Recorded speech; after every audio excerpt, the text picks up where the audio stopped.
Bonjour à tous, j'espère que vous allez bien, c'est Abdou de Flippies et je vous souhaite la bienvenue dans cet épisode numéro 2 consacré à la conversation.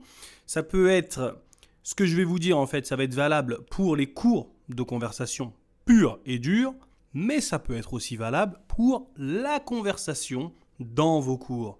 Tout d'abord, je tiens à vous féliciter. Pourquoi ? Parce que déjà, en écoutant ça, vous allez faire le plein de pépites pour travailler la compétence qui, à mon sens, est la plus importante à travailler dans un cours de FLE. Pourquoi ? Parce que la conversation, c'est la seule chose pour laquelle un élève vient en cours de FLE. Tout le reste, t'inquiète pas, il peut le faire chez lui. Compréhension orale, répondre à des questions et tout ça, il peut le faire chez lui. Euh, Écouter, je sais pas moi, des règles de grammaire, faire des exercices de grammaire, il y a YouTube, il y a ceci, il y a cela. Bref, c'est le seul endroit où il peut pratiquer la conversation. Donc, écoute bien tout ce qui va suivre. Tu vas avoir 7 conseils en or pour réussir tes cours de conversation. Ok ? Tout d'abord, avant de faire des conversations dans ton cours, tu dois te dire que la conversation doit avoir un objectif précis, tu vois. Ça peut être un objectif grammatical, tu vois. Qu'est-ce que ça veut dire un objectif grammatical, faire de la conversation? Ça peut être en gros poser des questions à une personne et qu'elle te réponde par oui ou par non. Et l'objectif grammatical, c'est d'utiliser la négation, mais de la bonne manière qui soit, tu vois. Par exemple, je lui pose une question. Tu vas encore à l'école ? Il me répond non, je ne vais plus à l'école. Là, l'objectif a été atteint parce qu'il a atteint la bonne réponse. Non, parce qu'il a su utiliser la bonne manière d'utiliser la négation, quoi. Il a su négationner sa phrase correctement, tu vois. Bref, je m'en mêle les pinceaux. Bref, ça peut être aussi un objectif de vocabulaire, tu vois. Ta conversation peut avoir pour objectif d'utiliser les mots vus précédemment en cours. En général, c'est tout le temps ce qui se passe, tu vois. Ils lisent un document ou ils écoutent un document sonore, tu vois. Ils verront des mots, ils vont découvrir des mots, etc. Et tous ces mots-là seront à réutiliser dans une activité de conversation. Admettons, je te donne un exemple. C'est une personne qui réserve une chambre d'hôtel, tu vois. Oui, bonjour, je voudrais 2 chambres pour moi, mes enfants, etc. Combien coûte la chambre, etc., etc. Ils entendent ça, ils répondent à des questions, et juste après avoir répondu aux questions, ils doivent simuler le dialogue. Donc voilà l'objectif de vocabulaire, tu vois. Mais l'objectif d'une conversation peut aussi concerner la fluidité au moment de parler. Il y a une activité que j'adore faire et que mes élèves aussi adorent faire, c'est le speed dating, tu vois. En gros, je leur donne une feuille avec des phrases, mais des phrases qui sont pas terminées, tu vois. Quand je pars en voyage, je mange souvent et après, tu vois, il y a un trou. C'est-à-dire que c'est à eux de mettre dans le trou au McDonald's, au restaurant typique, chez l'habitant, je mange chez moi, dans mon appartement que j'ai loué, tu vois. Et en gros, à chaque fois qu'ils vont rencontrer une personne, ils vont devoir leur expliquer cette phrase-là en fait. Quand je pars en voyage, je mange au McDonald's. Donc ils vont voir une personne, ils vont parler de d'où ils mangent, etc., etc. En fait, ils ont une trame, ils ont 9 phrases auxquelles ils ont répondu et ils doivent échanger avec un élève, tu vois. Ils échangent avec un élève, ensuite ils échangent avec un autre, et là, hop, toi, super prof, petit malinois, tu enlèves la trame, tu vois. C'est-à-dire qu'il n'a plus rien sous les yeux et grâce à tout ce qu'il a dit avant, il va devoir parler de manière assez fluide sans aucun support, tu vois. Donc il devra dire oui, quand je vais en voyage, je mange souvent au McDonald's. Et l'activité que je préfère faire en voyage, c'est visiter des musées parce que j'aime beaucoup l'art, tu vois. Tout ça, il devra le dire sans aucun support. Tout dépend du niveau, mais quand c'est bien fait, tu vois, quand le speed dating concerne ce qu'il a vu avant, que ça rentre bien dans la tête, cette activité, elle marche très bien. Bref, la conversation peut avoir des objectifs divers et variés. La liste que je t'ai donnée, ça peut avoir des objectifs de grammaire, de vocabulaire ou de fluidité, ou même d'interaction. Ça, ce n'est pas exhaustif, tu vois. Ça a pas, il y a autre chose encore. Il y a encore d'autres objectifs. Ça peut être aussi l'interaction du DELF B2 ou bref, l'accent tonique. Bref, il y a plein de choses. Bref. Alors, La chose aussi que tu devras faire avant. Putain, j'ai même pas encore commencé avec les 7 trucs. Bref. Ouais, mais ce que je te dis là, c'est quand même peut-être important si tu ne le sais pas. Bref. Avant chaque cours, pour que tes conversations fonctionnent, tu devrais faire un audit de ta classe, tu vois, sur ce que tes élèves aiment, ce qu'ils n'aiment pas, etc., etc. Comment tu fais ça? Tu demandes à chaque élève de se présenter à l'oral. Oui, je m'appelle machin, j'habite à truc, j'aime machin. Et ensuite, tu devras leur demander de se présenter à l'écrit. Et ces informations-là, de l'écrit, toi, tu leur prétextes de ouais, je vous demande d'écrire ça parce que je vais évaluer votre niveau de production écrite. Mais en vrai de vrai, tu prends des informations qui valent de l'or. Si tu as un élève qui dit je joue au tennis, bah c'est bien. Tu vas pouvoir glisser tennis, il va être content, il va participer. Si tu as ton élève timide qui dit j'adore les mangas, et ce mec-là parle jamais, et bah prépare-lui une petite conversation sur les mangas, tu vois. Les mangas sont trop violents, tatati, tatata, et lui, je pense qu'avec toute la timidité qu'il a en lui, il va quand même s'exprimer parce que c'est un sujet qui le passionne, tu vois. C'est très très très très important. Et aussi, pour finir, hein, la conversation dans un cours de FLE, c'est un moment agréable et détendu. Faut pas qu'il y ait trop de pression, ni trop de correction. Mais ça, je vais t'en parler après. Et si les élèves ils se sentent à l'aise et en confiance, t'inquiète pas, ils vont parler dans ta classe en se sentant libres. Mais tout ça, c'est un travail qu'il y a à faire avant de lancer la conversation. L'aisance des élèves.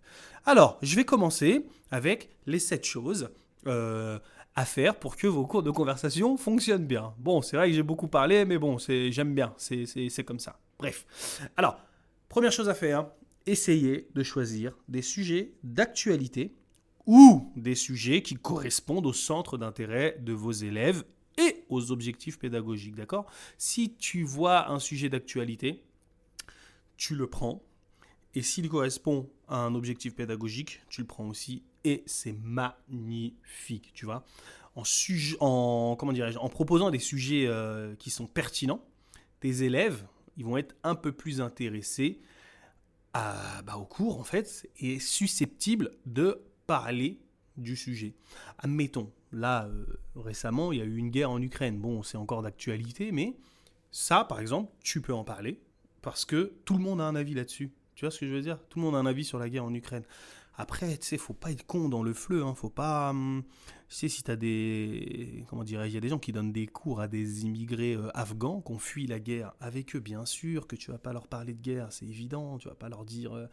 On va discuter de guerre, voilà. Est-ce que la guerre a des côtés positifs? Bah, non, tu fais pas ça avec eux. Mais dans un pays où tout le monde en parle, on voit ça à la télé, etc., etc. Voilà, tu peux prendre ce sujet-là, en discuter, etc., etc. Après, tu as d'autres sujets un peu plus joyeux, comme la Coupe du Monde. Ça, comment dirais-je, c'est marrant parce que c'est très contrasté. C'est soit tu as des gens qui n'ont rien à foutre de la Coupe du Monde, soit tu as des gens qui sont super intéressés. Mais même quand on a rien à foutre de la Coupe du Monde, tu as toujours un truc à dire. Ils vont toujours dire mais je comprends pas, pourquoi vous sortez tous quand c'est la Coupe du Monde, mais quand il y a des problèmes politiques, vous sortez jamais, etc., etc., etc. Après, ça peut être aussi une nouvelle application qui fait le buzz, je sais pas moi, un nouveau truc qui arrive comme TikTok ou quoi que ce soit, ça arrive, t'en parles dans ton cours, etc., etc., etc. Toutefois, il faut faire attention, tu vois. Selon le public que tu as des sujets qui vont passer et d'autres qui vont pas passer. Si tu as des enfants de 6 ans, tu vas pas leur parler de sexualité, faut pas être con. Tu vas avoir les parents qui vont venir, ils vont te gifler, tout ça. Non, faut pas faire ça. Bon, je dis des bêtises, hein, mais je vais dans l'extrême pour vraiment que tu comprennes le concept, tu vois. Et voilà, tu as des enfants, des jeunes de 16 ans, tu vas pas leur donner des textes de Molière ou de Guy de Maupassant, que même moi, prof de FLE, des fois j'ai du mal à comprendre, tu vois. Ça peut passer peut-être avec des seniors qui sont passionnés de littérature, etc., etc., ou avec des jeunes qui sont passionnés de littérature. Mais vas-y, tu parles avec les jeunes, tu leur dis ouais, moi j'aime le foot, machin, machin. T'as déjà lu des livres? Non, moi j'aime bien les mangas, les trucs. Non, leur casse pas la tête avec ce qui te passionne toi, tu vois. À chaque fois que tu prépares un cours de conversation, une activité de conversation, une activité conversationnelle, hein, je vais changer de mot, essaie de repenser à l'audit que tu as fait, tu vois. Qu'est-ce qu'ils aiment? Qu'est-ce qu'ils n'aiment pas? Enfin, qu'est-ce qu'ils n'aiment pas? Je sais pas, mais même ce qu'ils n'aiment pas, ça peut être bien d'en parler, mais qu'est-ce qui ne les intéresse pas en fait? Pose-toi souvent cette question. Voilà le premier conseil, choisissez des sujets d'actualité adaptés à votre profil d'apprenant. Ensuite, deuxième conseil, encouragez la prise de parole en petits groupes ou en pairs. Pourquoi? Parce que quand ils sont en petits groupes, entre eux, ils se sentent moins intimidés, tu vois. S'ils doivent parler en petit nombre, on va dire qu'ils ont plus de temps pour échanger entre eux. Et ils ont moins la pression tu sais, de parler devant toute la classe. Parce que parfois, je demande à des élèves de prendre la parole. Ils sentent que quand ils parlent, ils prennent trop de temps et qu'ils ralentissent le cours. Et t'as des gens, ils leur lancent des regards. Des regards de vas-y, dépêche-toi, on n'a pas que ça à faire. Vas-y, tu machines, truc, machin. Bref, quand ils sont à deux, ils ont moins de pression. Et puis, on va dire qu'ils sont un peu plus à l'aise, tu vois. Après, l'aisance, c'est quelque chose qui se travaille en amont, tu vois. Je sais pas si tu connais les brise-glaces, hein. Ça va sûrement être un sujet de podcast, tu vois. Les 15-20 brise-glaces à faire pour que tes élèves soient à l'aise, en fait. Mais il n'y en a pas qu'un, enfin, pas seulement au début du cours, hein, c'est tout le long de ton processus d'enseignement. Tu as plein de brise-glaces à faire pour favoriser l'aisance de tes apprenants, tu vois. Je pense que je vais en parler avec Mina dans la prochaine réunion au sommet de l'aisance des apprenants, la confiance, etc., etc. Bref, ne nous égarons pas, tu vois. Il faut aussi que tu fasses attention quand tes élèves sont en petits groupes à séparer les groupes. Enfin, pas à séparer les groupes, mais à diversifier les groupes, tu vois. J'en parlais avec Cynthia. Elle me disait, ouais, quand on fait des groupes, lui, il vient instinctivement vers moi, un tel, il vient instinctivement vers moi. Essaye de, comment dirais-je, de faire comprendre à tes élèves que c'est toi qui formes les groupes et pas eux. Tu lui dis, toi, je sais que tu kiffes telle meuf dans la classe, mais aujourd'hui, tu ne seras pas avec elle. Aujourd'hui, tu seras avec, je sais pas moi, un tel, un tel, un tel. Tu vois ce que je veux dire? Tu essaies de varier les groupes selon les niveaux, selon les affinités, etc. Mais essaie de pas toujours faire les mêmes groupes. Donc voilà, hein. Premier conseil, c'était choisir des sujets d'actualité. Deuxième conseil, encourager la prise de parole en prise de groupe ou en mini-groupe, pardon, ou en paire. Et la troisième, c'est utiliser des supports visuels ou audio pour susciter la discussion. Ça, c'est ce qu'on appelle dans le jargon des documents déclencheurs, tu vois. Ça peut être des images, des vidéos ou des extraits audio, tu vois. Et ça sert en fait à déclencher une conversation. Moi, je vais te donner un exemple qui marche bien dans mes cours. C'est une vidéo de Brut qui présente la fête de Yulin en Chine. Cette fête, elle réunit plusieurs Chinois. Qu'est-ce qu'ils font? Ils prennent des chiens, ils les mettent au four, ils prennent des chiens, ils les mettent dans des petites casseroles avec des petits oignons. Tu vois, il y a plein de trucs comme ça et en gros, les Chinois sont contents, etc. Mais t'as plein de Chinois qui ne sont pas contents de ça. Tu vois ce que je veux dire? Ils n'aiment pas ça, ils disent ouais, faut arrêter, c'est le meilleur ami de l'homme, le meilleur ami de la femme, etc. Enfin, de l'homme avec un grand H, tu vois. Et en gros, tu mets ce document-là, et là, tu dis à tes apprenants de s'exprimer sur le sujet. Comment tes apprenants peuvent s'exprimer sur le sujet? Soit en disant je suis d'accord, je suis pas d'accord, ou alors tu peux préparer le truc de la façon suivante, parce que des fois, tu as des sujets qui font l'unanimité. En France, en Espagne, bref, je sais pas moi, dans le monde occidental, on va dire, dans tout ce qui n'est pas dans la culture, enfin, je sais pas moi, les gens qui n'ont pas pour culture de manger du chien, c'est évident que tout le monde sera contre, tu vois. Tu vas pas dire qui est pour la fête de Yulin, qui est contre la fête de Yulin. Non, faut pas lancer ça comme ça, tu vois ce que je veux dire. C'est plus un délire. On va organiser une manifestation là demain dans cette ville là où on est pour interdire et dénoncer la fête de Yulin. Et là, en fait, tu vas dire à tes apprenants, toi, t'es d'accord, toi, t'es pas d'accord. Je vous laisse 5 minutes pour préparer vos arguments et on en discute, tu vois. Parce que moi, j'ai déjà fait ces erreurs de con de dire alors, qui est pour la fête? Personne. Qui est contre la fête? Moi, je suis contre la fête. Il donne son argument, ok, mais il n'y a pas de contre-argument. Du coup, cette activité, elle dure peut-être, je sais pas moi, 10 minutes. Et puis les gens en parlent pas assez, tu vois. Mais quand tu orientes la question différemment, crois-moi, tu peux faire de belles conversations et de beaux débats. Ok, ok. Donc je sais pas si tu as compris, hein. Le conseil, en fait, utilise des supports visuels ou audio. Donc je récapitule les conseils. Ouais, c'est relou peut-être les récapitulatifs. 1. Choisissez des sujets d'actualité. 2. Encouragez la prise de parole en petits groupes ou en paire. 3. Des supports visuels assez polémiques pour que tout le monde puisse en parler. Et la quatrième activité, enfin le quatrième conseil, c'est de faire participer les élèves à la planification et à la préparation de l'activité de conversation. Qu'est-ce que c'est? Tu donnes un cours, par exemple, sur les inégalités hommes-femmes. Tu dis, toi, Lucia et Maria, vous allez faire 6 mesures, vous allez proposer 6 mesures pour interdire, enfin pas interdire, pour faire prendre conscience aux gens que l'inégalité homme-femme existe et que c'est un vrai problème, tu vois. Et ces 6 mesures, en fait, ça va être soit des campagnes publicitaires, soit des manifestations. Tu vois, en général, c'est ça. C'est voilà, je vais mettre une campagne publicitaire, je vais prendre cette affiche, je vais la mettre là. Et en gros, l'activité, en fait, c'est quoi? C'est qu'elles arrivent en cours avec ce qu'elles ont préparé. Tu vois? Elles ont préparé leurs petites affiches, leurs petits trucs et tout. Donc aujourd'hui, pour lutter contre les inégalités entre les hommes et les femmes, bam, première mesure, on va donner des cours d'égalité homme-femme à l'école. Et là, en fait, le but, ensuite, elles expliquent comment elles mettent ça en place, etc., etc. Elles donnent des détails, bien sûr. Dès qu'elles ont fini, toi, tu lâches les chiens. Je sais pas comment. Non, c'est bizarre de dire tu lâches les chiens. Bref, tu dis aux élèves que le but de l'activité, en fait, c'est de leur faire comprendre que vous êtes dans l'opposition et que vous ne voulez pas de leurs mesures. Tu vois, vous devez argumenter dans le sens où donner des cours d'inégalité homme-femme aux enfants, c'est n'importe quoi, c'est le rôle des parents.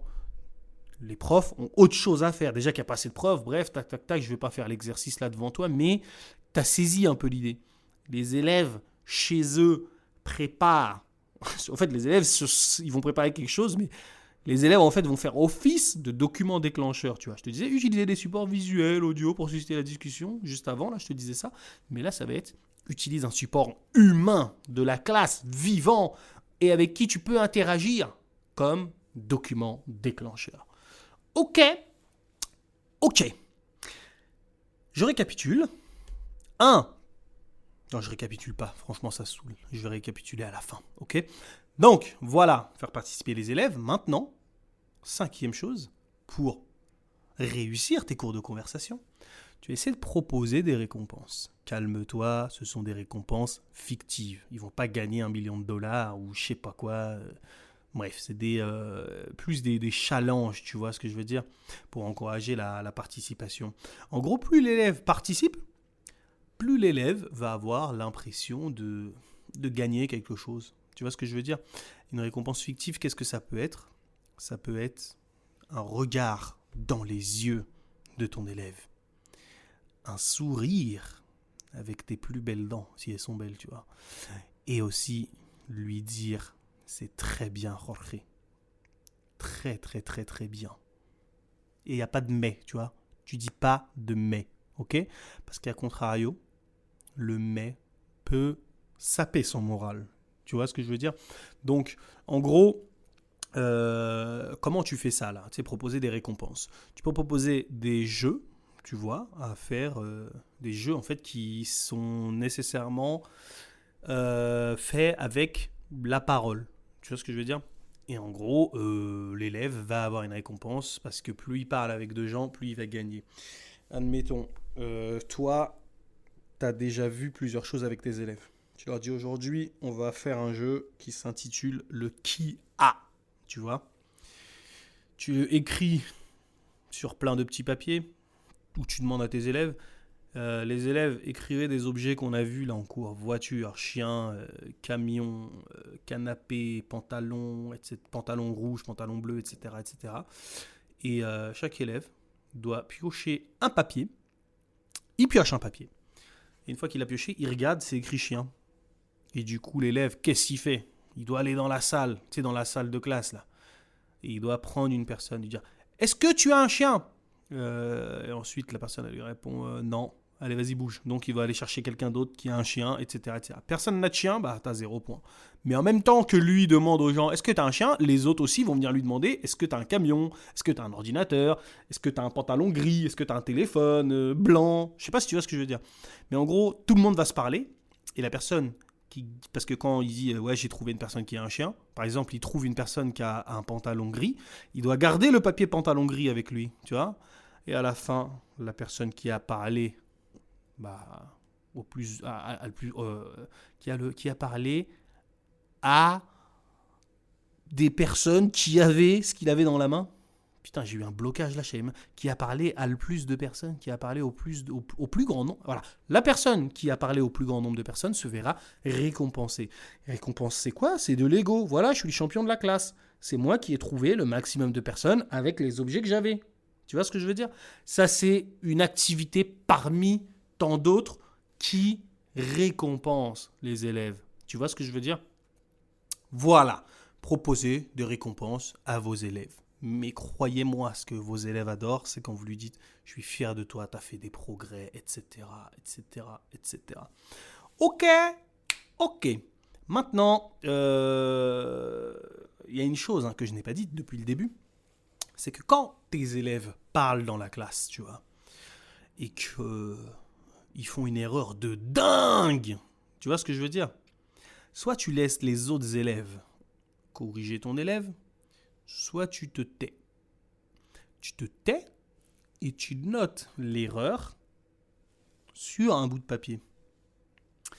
Quand, je sais pas moi, ton activité est terminée, tu leur dis hop, hop, hop, il y a des trucs à réviser parce que c'est pas trop ça. Hein. On dit pas je vais à le boulanger. On dit je vais chez le boulanger. Chez parce que c'est un métier, etc. On dit à la parce que c'est féminin. On dit pas à le parce que ça n'existe pas en français. Bref, là tu leur expliques en gros précisément le point de grammaire. Tu ne vises personne. Parce que crois-moi, quand tu vises des gens, moi j'ai déjà été con avant en fait. Moi j'étais pas con, j'étais ignorant, tu vois. Genre le mec il parle et tout, moi je suis là, je le coupe dans son truc et je le corrige. Mais non mais ça faisait, ça créait une mauvaise ambiance dans ma classe. Et les gens n'étaient pas très motivés à parler et ils avaient peur de moi en fait parce que j'étais une sorte de sniper. À chaque fois qu'il parlait, je les coupais, je les coupais, je les coupais, je les coupais, je les coupais. Après il y a une élève qui a eu l'intelligence de venir me voir pour me dire franchement ce serait bien que tu arrêtes de nous couper quand on parle pardon. On aimerait parler sans que tu nous coupes. Franchement, Abdou, ce serait pas mal. Je lui ai dit, bah ok, t'as raison, je vais essayer de pas trop vous couper, mais comment tu veux que je fasse? Et ensuite, elle m'a donné l'idée. C'est vrai, on a tous été nuls dans quelque chose dans lequel on est des cracks aujourd'hui. Ok, donc quand vous corrigez vos élèves, essayez de le faire subtilement, notez sur un papier, sur un Google Drive, etc. la faute qu'il a faite, ne pas ne pas donner de nom à la personne qui a fait la faute, juste expliquer. Ça va concerner certains élèves, ça ne va pas en concerner d'autres, mais dans tous les cas, tu te dis que ton taf de prof est fait. Tu vois ce que je veux dire? Les élèves, ils auront moins peur de parler et de faire des fautes, tu vois. Et crois-moi, ça va amener de la bonne ambiance dans ton cours, ok? Ça aurait pu être un conseil, mais bon. Bref, proposer des récompenses, ok. Et ensuite, tu as encouragé les élèves à échanger en français aussi souvent que possible en dehors de la classe. Tu vas me dire, mais comment tu veux que les élèves échangent entre eux en dehors de la classe? T'es marrant, toi. T'es marrant. Bah, c'est pareil, tu vois. Tu leur dis de préparer un travail. C'est celui qui vont, comment dire, tu sais, le travail dont je t'ai parlé avant là. Je t'ai dit, ouais, tu leur dis de préparer un travail sur les inégalités hommes-femmes. Là, je vais prendre l'exemple de la grossophobie, tu vois. Tu leur dis de préparer un travail sur la grossophobie.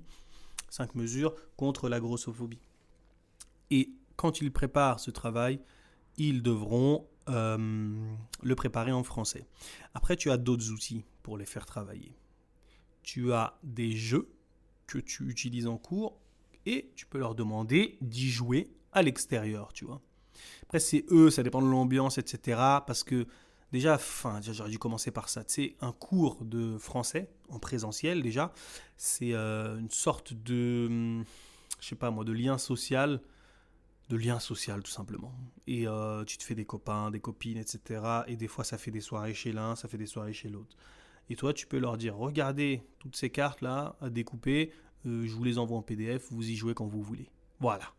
S'ils s'entendent bien, ils vont pouvoir parler ensemble en français, tu vois.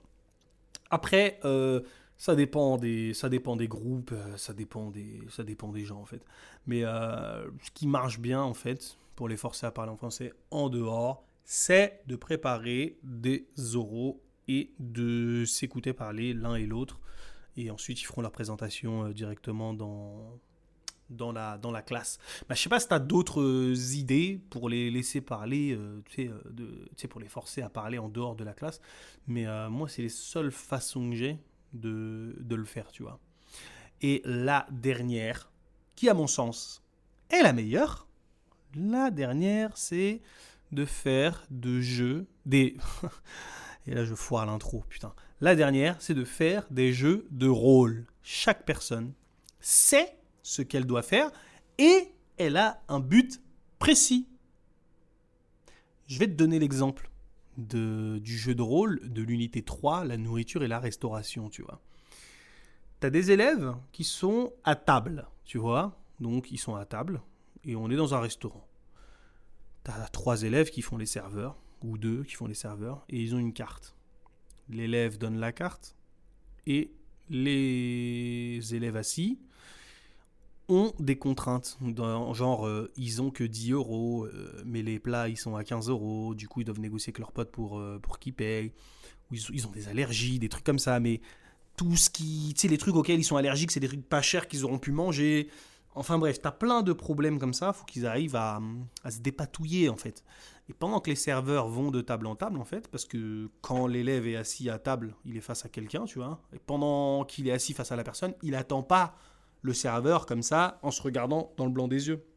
Ils font le speed dating dont je t'ai parlé, tu vois.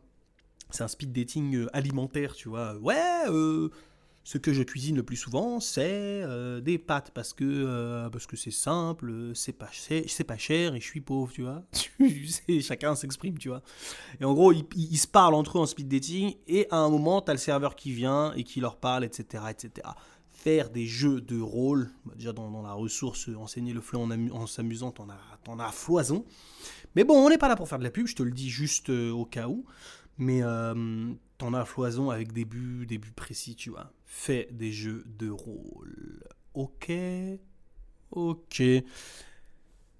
Voici les 7 exemples pour le récapitulatif de fin de podcast. Choisissez des sujets d'actualité. Encouragez la prise de parole en petits groupes ou en pairs. Utilisez des supports visuels audio pour susciter la discussion, des documents déclencheurs. Faites participer les élèves à la planification et à la préparation de l'activité de conversation. Proposez des récompenses fictives à vos élèves. Ok ? Et en faisant des jeux de conversation, hein, c'était ça. Hein. Et la 6, encouragez les élèves à échanger en français aussi souvent que possible en dehors de la classe. Tu peux leur dire, allez, jouez au juste prix, vous allez apprendre les nombres de 1 à 1000, comme ça, tu vois, en dehors de la classe, et ça peut être pas mal. Ou préparer telle activité, ça va être cool. Et faites des jeux de rôle. Voilà, le podcast est terminé. J'espère que tu as apprécié écouter ma voix sympathique, ma voix, je ne saurais pas comment la décrire sans paraître prétentieux. Bref, j'espère que tu as apprécié ce podcast. Si tu as d'autres idées, mets-les, partage-les moi sur Instagram, dans les commentaires ou ce que tu veux, tu vois. Je vais créer un article pour ce podcast. Et voilà! Allez, c'était Abdou. On se dit à la semaine prochaine pour un autre épisode. Peace!